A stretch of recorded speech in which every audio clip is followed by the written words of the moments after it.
Olá para você de Indaiatuba e toda a região, obrigado pelo carinho de estar acompanhando a nossa programação aqui na TV Indaiá, canal 26 UHF, em breve estaremos também na TV a cabo, pela NET. O Papo Livre está no ar e hoje eu trago aqui o empresário Luciano Rocha, ele que tem uma história de vida muito interessante e estará aqui no próximo dia 7 de maio palestrando no espaço aí de Bonachella. Luciano, obrigado pela participação no nosso programa. E conta pra gente um pouquinho da sua história aí, que você é fundador, inclusive, de uma ONG, Tempo de Reflexão. Como é que é esse trabalho que você realiza? Primeiro, obrigado, Jair, pela oportunidade. Uma satisfação estar podendo estar participando do teu programa. Estou sendo muito bem acolhido aqui na cidade de Indaiatuba, até me surpreendendo, porque o calor humano que a gente tem recebido, eu tenho feito algumas visitas para divulgar essa nossa palestra e está me surpreendendo assim, a receptividade da cidade. E dia 7 eu vou dividir um pouco a minha história de vida, Jair. Eu tive que recomeçar a minha vida há 12 anos atrás. Eu era um empresário muito bem sucedido na área de logística, eu tinha 2 grandes empresas, eu era o presidente da Associação Brasileira de Logística, a gente criou frente parlamentares no Congresso Nacional, no Senado Federal, a gente tinha trânsito com o ministro, com o presidente da República, e quando eu estava lá no ápice, quando eu estava lá no topo da montanha, eu olhei para dentro da minha casa e eu percebi que eu tinha perdido a minha família. Eu tinha uma filha de 7 anos, que num determinado momento ela pediu socorro porque ela queria ter um pai. Eu chamei minha esposa, conversei com a minha esposa e minha esposa falou: Luciano, infelizmente você idealizou uma família que nós não fomos consultados, então a gente tem dinheiro, mas a gente é muito infeliz. E nesse processo, Jair, eu acabei perdendo aquilo que me sustentava como plataforma de vida, que era a questão financeira, o status, o poder. E eu fui entender que as pessoas que eu mais amava, no fundo, eram pessoas tristes em funções de escolhas erradas que eu tinha feito na minha vida. E naquele momento a minha vida acabou desandando, eu acabei perdendo os meus negócios, eu acabei abrindo mão de tudo aquilo que era importante até então na minha vida, para eu poder de alguma forma tentar recuperar o tempo perdido. E aí eu quebrei as empresas, eu passei por momentos muito difíceis, eu passei por um momento que eu arrumei uma bengala para poder sobreviver, que foi o álcool. Eu fiquei 1 ano e meio dependente do álcool, até que quando eu cheguei no fundo do poço, como eu não tinha mais o que fazer, eu tive que deixar de ser o coitadinho da minha história, a vítima do mundo, e fui entender que eu tinha feito escolhas erradas, que eu precisava recuperar e reconstruir a minha vida. E ali eu regacei a minha manga e comecei a reconstruir a minha história. Então voltei a ser empresário, vendi minha empresa, fui para os Estados Unidos, voltei, e hoje eu sou diretor executivo do BNI, uma organização mundial de network, e eu tenho esse trabalho, que é o Tempo de Reflexão, que é essa ONG que a gente idealizou, para dividir a minha história, para poder incentivar as pessoas, para que as pessoas possam entender de que, independente da situação que elas estão, independente das escolhas erradas que ela faz, e quando a gente quer mudar a nossa história, basta a gente acreditar, arregaçar a manga e ir atrás, que a gente pode fazer aquilo que talvez muitas pessoas não acreditem mais em função de tudo aquilo que a vida às vezes se apresenta como obstáculo na nossa jornada. Luciano, como é que funciona essa coisa, esse trabalho que você faz? O BNI, nós já tivemos várias pessoas que vieram aqui falar desse trabalho, eu inclusive participei de uma palestra essa semana, muito interessante, de uma reunião, e você trabalha no Brasil todo levando essa sua experiência para dividir com eles? Ou além disso tem outras vertentes desse trabalho? Eu tenho um QG, vamos chamar assim, que fica em Jundiaí, lá onde nós fazemos as reuniões, basicamente para empresários, para executivos, para líderes dentro de empresas. Pessoas que precisam refletir sobre as suas vidas, né? Têm um relativo sucesso profissionalmente, mas estão infelizes dentro do seu casamento, dentro da sua família. Invariavelmente eles têm problema de saúde porque não se cuida. E o nome mesmo diz, né? É um tempo de reflexão, que a gente incentiva essas pessoas a terem um tempo para olhar para as suas vidas, para poderem refletir sobre família, sobre saúde. E eu sou especialista em inteligência espiritual, que é o terceiro complexo da inteligência humana, que não tem nada a ver com religião. Às vezes as pessoas misturam um pouquinho religião com inteligência espiritual. E o QS, que é o quociente espiritual, é o terceiro quociente de inteligência do ser humano. Então nós temos o QI, que é o quociente de inteligência, o QE, que é o emocional. Agora, mais recentemente, em Harvard, nos Estados Unidos, descobriu o terceiro complexo, que é o QS, ou seja, quando a pessoa olha para dentro de si mesmo e ela encontra ou procura encontrar propósitos para as suas vidas. Então esse trabalho que eu faço é um trabalho que não há nenhuma remuneração, é um trabalho onde eu faço para ajudar as pessoas e que no fundo, em função daquilo que eu vivi e da transformação de vida que eu tive, é o grande motivador hoje de eu poder viver e poder ajudar as pessoas, dividindo a minha experiência e ajudando as pessoas a acreditarem numa manhã diferente. Luciano, é possível conciliar a vida do empresário, porque hoje nós sabemos que, é como você acabou de descrever também, o que você passou, o sucesso, a busca pelo sucesso é um trabalho ininterrupto, não tem dia, não tem hora, não tem noite, e você vai dormir pensando naquilo, acorda pensando naquilo, ou seja, é uma entrega total, né, visando o sucesso financeiro, o sucesso empresarial. E tem como conciliar isso e uma vida pessoal? Porque é como você disse, a família é aquela coisa que você tem que dar atenção. Se você não cuidar, o que eu precisei fazer, Jair, foi ressignificar a minha vida, colocar os valores nos seus devidos lugares. Quando eu percebi que para minha família o dinheiro não tinha valor, o que tinha valor era a minha presença, eu coloquei ordem naquilo que eu vivia, naquilo que eu colocava como prioridade. E o que a gente vê hoje, principalmente no mundo corporativo, é que a gente trabalha demais, a gente corre demais. A concorrência é muito acirrada, né? E aí a gente tem aquele espírito de compensação. Eu trabalho tanto, eu mereço ter uma vida boa. Aí a pessoa acaba se endividando para ter essa lei da compensação e essa dívida faz com que essa pessoa trabalhe cada vez mais e fica essa ciranda destrutiva e as pessoas viram hoje, ao invés de trabalhar para viver, as pessoas vivem para trabalhar. E essa inversão de equação é que traz tanto dano na vida das pessoas.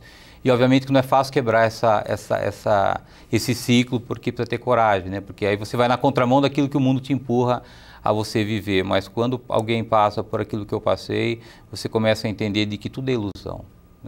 Claro que a gente tem que trabalhar, a gente tem que viver bem, mas a gente não pode jamais abrir mão daquilo que de fato tem valor, que é a nossa saúde, a nossa família. E as pessoas que mais estão próximas de nós são as pessoas que normalmente mais sofrem por isso, porque as pessoas que mais gritam pela nossa atenção e são essas pessoas que às vezes mais distantes a gente deixa em função de ter que correr atrás de tantas coisas, que eu quero desculpar, eu faço isso para te dar o melhor. Não, o melhor é você estar do meu lado, você se sentir as minhas dores e a gente dividir junto as nossas aflições. Então, acho que ressignificar a nossa vida, talvez é o primeiro grande passo para a gente criar novos propósitos, para a gente colocar, eventualmente, valores diferentes, para que a gente possa ter uma vida mais tranquila. Você tem encontrado muita gente também com esse mesmo dilema, porque as pessoas muitas vezes não assumem isso. Então, não assume porque o mundo corporativo hoje é um grande teatro, né, Jair? As pessoas vivem hoje em função do poder, em função... A pessoa, assim, como ela é líder, ela não pode demonstrar para os seus liderados a sua fraqueza, porque senão deixa de ser líder. E aí as pessoas começam a ter compaixão. E o líder não quer ter compaixão, o líder ele quer inspirar a admiração das pessoas, né? Mas quando ele está sozinho, quando ele sai daquele teatro, do cenário, ele vê que de fato ele é uma pessoa que está faltando alguma coisa, está faltando Deus, está faltando família, está faltando propósito. E quando ele encontra uma pessoa que entende aquilo que ele está passando, que não o julgue, mas entenda aquilo que ele está passando, ele acaba abrindo o coração e a gente começa a dividir um pouquinho a nossa experiência, ele acaba pelo menos repensando um pouquinho nas suas prioridades. Fala um pouquinho mais dessa questão do QS aí, do consciente espiritual aí, como é que funciona isso? Então, a primeira inteligência que o homem descobriu cientificamente foi a inteligência, né? Então, assim, as empresas buscavam contratar líderes que tinham um QI muito alto, pessoas altamente inteligentes. Depois que veio a globalização, veio essa competitividade, veio essa pressão para o resultado, a ciência entendeu que não basta essa pessoa ser inteligente, ela precisa ter controle das suas emoções. Porque se o cara não tem controle das emoções, não adianta ele ser inteligente, porque ele não sobrevive nesse mundo voraz que é o meio corporativo. E agora, recentemente, criaram que isso tudo não tem valor se o cara não se conhecer. Tá. Se o cara não ter propósito de vida, se o cara não tiver assim, uma visão além do trabalho, que o trabalho é um meio, o trabalho não é um fim. E esses cientistas, eles descobriram que no cérebro humano tem um ponto que eles chamam de ponto de Deus. Que o ser humano ele tem essa necessidade de sintonizar com Deus, independente de religião, para que ele possa de fato entender por que ele veio ao mundo, por que ele tem a família que ele tem, por que ele trabalha onde ele trabalha, e começar a dizer não para algumas coisas que talvez tenham sido fardo na vida deles e que a gente não tem mais coragem. Então a gente olhar para o nosso interior, para o nosso coração, começar a descobrir, questionar esses vazios que a gente vive, o QS nos ajuda nesse sentido. Ele nos ajuda a ter um equilíbrio melhor conosco mesmo, e aí faz sentido o quociente de inteligência, aí faz sentido o quociente emocional, quando eu conheço as minhas carências e onde eu crio propósitos diferentes para poder ser feliz. É o conhecer as emoções, administrar a inteligência e saber até onde eu posso ir. O mundo vai nos empurrando, né, Jair? Na verdade, é verdade. O mundo empurra, você vai. É aquela música do Zeca Pagodinho, deixa a vida me levar, né? E eu tenho combatido o contrário, leva a tua vida, né, querido? Tira aquilo que é peso para você, tira aquilo que te traz tristeza, tenha coragem de combater aquilo que o mundo te coloca como uma plataforma ou como uma vitrine e procura olhar para a tua vida, para a tua família, faça as escolhas corretas que certamente você pode viver diferente. E talvez diminuir um pouquinho o padrão de vida, a gente sonha muito alto, a gente coloca carga demais para a gente conquistar as coisas, talvez simplificar um pouquinho a nossa vida, eu acho que facilita também esse nosso trabalho e facilita a gente encontrar a felicidade que no fundo é a razão de tudo, da existência de qualquer ser humano. Estou conversando aqui com o empresário Luciano Rocha, ele que é da ONG Tempo de Reflexão, que é uma entidade voltada justamente para que propõe o próprio título, um tempo de reflexão para os empresários, para que eles possam entender um pouco melhor a dinâmica da vida e as suas prioridades. Eu vou para um rápido intervalo, daqui a pouquinho eu volto e continuo batendo um papo com ele aqui, não saia daí, eu volto já já.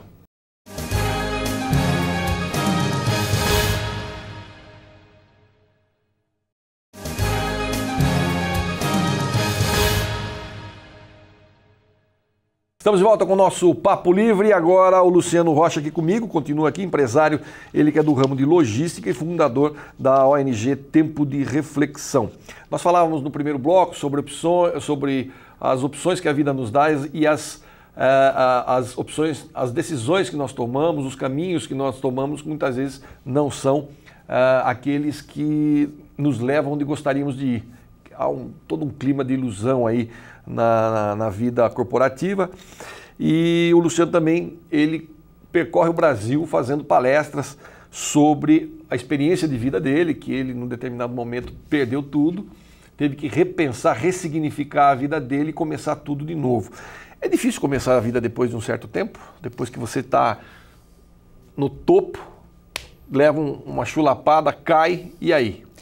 Então, acho que a primeira coisa, Jair, que a gente é tratado é no nosso interior, né? A gente é tratado na nossa arrogância, a gente é tratado no nosso orgulho, na nossa soberba. A gente faz, no fundo, entender que nós não somos nada, de que nós precisamos do apoio das pessoas, que nós não somos super-heróis. Eu acho que a primeira coisa que a queda nos ensina é a humildade. Então, para eu recomeçar a minha vida, a primeira coisa que eu tive que fazer, Jair, é assumir que eu tinha errado. Errado primeiro comigo, com a minha vida, com a minha história, e depois com as pessoas que mais me amavam. E foram as pessoas que mais eu fiz sofrer, porque as pessoas que mais tomavam patada, porque elas queriam me ajudar e eu com a minha arrogância, eu queria distância, porque eu era o cara naquela ocasião, né? Então o primeiro passo que eu tive que dar para poder reconstruir a minha vida foi pedir perdão para as pessoas, uma coisa que para mim não fazia parte do meu dicionário. Eu, com uma filha de 7 anos, eu disse para minha filha, falei, filha, eu preciso que você perdoe teu pai, porque o teu pai tomou muitas decisões erradas. O teu pai, infelizmente, não vai conseguir voltar atrás para corrigir aquilo que ele fez, mas ele pode construir uma história diferente daqui para frente. E se você conseguir perdoar o teu pai, filha, eu posso te prometer que eu vou me esforçar para ser um pai melhor a cada dia para você. Ser um marido melhor a cada dia para tua mãe, para que a gente possa construir uma família. Eu estou casado há 23 anos hoje, né? Quando isso aconteceu, eu estava casado há 15 anos. Então, há 15 anos, de uma forma egoísta, eu construí um formato de família que eu imaginei que seria um formato que agradaria a minha esposa e isso nunca aconteceu. Na verdade, é aquela coisa que você idealiza e não consulta, né? É egoísmo, né? Um orgulho, né? Então, eu acho que a primeira coisa para a gente reconstruir a nossa história, pelo menos a minha experiência, Jair, foi a gente entender de que nós precisamos ressignificar o nosso interior. Ser pessoas humildes, pessoas que reconhecem os erros e que a gente precisa, no fundo, da ajuda das pessoas. Porque hoje o ser humano é um ser humano que está doente. As pessoas hoje, ao invés de elas te ajudar, elas te julgam, elas não querem saber o que está doendo, elas não querem saber, se errou, ok, todo mundo erra, mas assim, elas não querem entender a sua dor, né? Para elas é muito mais cômodo se colocar na posição de juiz e criticar os seus erros, e aí não acrescenta nada, porque de julgamento já basta aquilo que você tem julgado a sua própria vida pelos teus erros. Então pela graça de Deus, eu tive a oportunidade de ser inserido numa família que nunca abriu mão da minha vida. Eu sempre digo, para honrar minha esposa, de que a minha esposa nunca abriu mão da minha vida, e por isso que eu consegui passar por tudo aquilo que eu passei e poder hoje compartilhar minha história de vida, porque foi e é uma coluna na minha vida, né? Ela nunca me criticou, ela nunca me repreendeu, ela sempre me apoiou, mesmo nas decisões erradas, sofrendo em silêncio, ela sempre foi uma coluna e me ajudou muito nessa minha transformação. E a minha filha, então, falar da minha filha aqui é corporativismo, né? A minha paixão. Como chama? E é covardia, né? É, covardia. Então, a minha família foi meu grande alicerce para eu poder voltar a viver e poder reconstruir a minha história, e depois de eu resolver aquelas minhas situações erradas que, por exemplo, era a minha falta de humildade em relação ao próximo, em relação às pessoas que conviviam comigo. Luciano, como é que você avalia esse ambiente extremamente competitivo hoje nas corporações, principalmente essa juventude que está aí, nossos filhos que estão chegando no mercado, e aquela coisa acirrada, aquela disputa, parece piloto de Fórmula 1, de cada segundo conta para passar na frente, e a gente observa uma geração totalmente fixada no sucesso, fixada na carreira. Como é que você avalia isso? Isso aí não vai dar um boom uma hora ou outra? Então, isso é cultural, né, Jair? Porque assim, quando os nossos filhos nascem, né, qual é a primeira coisa que a gente pensa, né? Dar o melhor para eles. Né? E na educação deles, a gente caminha por esse sentido, né? Dar as melhores escolas, já pede para fazer inglês, já diz que o cara tem que ser bom, que o cara tem que ter uma profissão, que o cara tem que ser autossuficiente, que a mulher não pode depender do marido, que ela tem que trabalhar na melhor empresa, ter a sua independência. Então, de alguma forma, isso vai sendo formado na mente do ser humano. E nós, como pais, consciente ou inconscientemente, e pensando no bem dos nossos filhos, a gente vai educando os nossos filhos nesse sentido. E aí, quando ele cai nesse mundo cruel, que é o mundo corporativo, que é uma competitividade acima do normal, isso que está formado na mente dele faz sentido, porque agora ele vai ter que ser um leão. E aí ele começa a priorizar o quê? A vida financeira, o status, a segurança no futuro. E nós não temos segurança nenhuma, né? Eu não sei o que vai ser da minha vida amanhã, daqui um segundo, né? Por que eu vou me matar e trabalhar? Por que eu vou buscar segurança nessas coisas efêmeras, que a gente não tem controle, que a gente não tem poder, sendo que eu não sei o que vai ser o meu amanhã. Mas essa questão da juventude é uma questão que os próprios pais, pela nossa cultura, vão enraizando na mente das pessoas. E esse meio corporativo que é cruel, que essa competitividade, com essa globalização, que a gente compete hoje com países, com empresas, no mercado de trabalho, essa competição está dentro de casa. Então você vê, antigamente, as esposas prioritariamente cuidavam da família, cuidavam do marido, cuidavam da casa. Hoje elas precisam trabalhar para compor a renda e aí disputa quem ganha mais, quem paga mais conta, e aí se perdeu a essência da família. Então você vê que é um conjunto que a gente vive dentro dessa sociedade moderna, desse mundo moderno, que vai descaracterizando os valores, aquilo pela qual a gente veio ao mundo para poder ter uma vida de equilíbrio e poder fazer com que a gente tenha paz. Hoje o mundo perdeu a paz, velho. A gente vive hoje uma vida de sacrifício, uma vida arrastada, uma vida de peso, de opressão, para a gente poder correr atrás do vento.